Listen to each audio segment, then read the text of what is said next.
Yun. Ito naman yung susunod nating i-install. Yung ating LED seal light. Ito yung nasa side. Ayan. Barrage.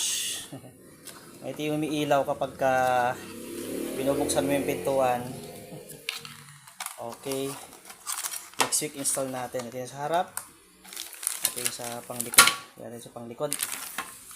Ayan. Okay. Yan, ito yung kanyang wire. Haba, oh.